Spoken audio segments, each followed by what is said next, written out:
আসসালামু আলাইকুম। আপনারা দেখছেন থাই পাঙ্গাস মাছের পোনা। 2025 সালের থাই পাঙ্গাস মাছের পোনা এখন উৎপাদিত হয়ে গেছে, পুকুরে নার্সিং করাও হয়ে গেছে।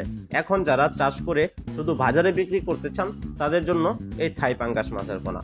আপনারা যারা দেখছেন ভিডিওটি, আপনারা যে যেখান থেকে এই থাই পাঙ্গাস মাছের পোনাগুলো নিতে চান আমাদের কাছ থেকে নিতে পারেন। আমরা এই মাছগুলোকে এমনভাবে উৎপাদন করেছি এবং তৈরি করেছি, নার্সিং করেছি, যে কোনো পুকুরে এটা মানিয়ে নিতে পারবে এবং টিকে থাকতে পারে। এবং এই মাছগুলো মরে না বিদায় বললে চলে, কারণ অনেক চাষি ভাইরা আছেন মাছগুলো ক্রয় করার পরে পুকুরে নেওয়া ছাড়ার সাথে সাথে মাছগুলো মারা যায়, তখন একটা বিপদের সম্মুখীন হয়ে থাকেন। তখন কিন্তু আমাদের কাছেও কষ্ট লাগে যে একটা চাষি ভাই মাছ কিনে নিয়ে লস খেয়ে যায়। সেই ক্ষেত্রে খুবই শক্তিশালীভাবে আমরা এই মাছগুলোকে খুবই সুন্দরভাবে শাওয়ারিং করি এবং ভালোভাবে পুকুরে মই সংগ্রহ করে এই মাছগুলো কিন্তু খুব আমরা যত্ন সহকারে উৎপাদন এবং পোনা করে থাকি। সেই ক্ষেত্রে আপনাদের যে কোনো পুকুরে এটা মানিয়ে নিতে পারবে এই থাই পাঙ্গাস।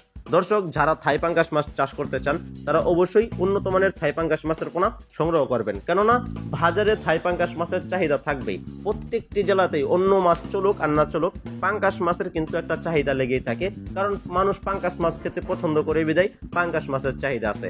যারা পাঙ্গাস মাছের পোনা চাষ করতে চান, মোটামুটি ছোট এবং বড় সাইজের পোনাগুলো যারা চাষ করতে চাচ্ছেন তারা অবশ্যই আমাদের কাছ থেকে এসে মাছ দেখে সাথে করে নিয়ে যেতে পারবেন। আমাদের হ্যাচারি থেকে উন্নত মানের কার্প জাতীয় এবং ক্যাটফিশ জাতীয় সকল ধরনের মাছের উৎপাদন এবং আমরা পোনা নার্সিং করে থাকি।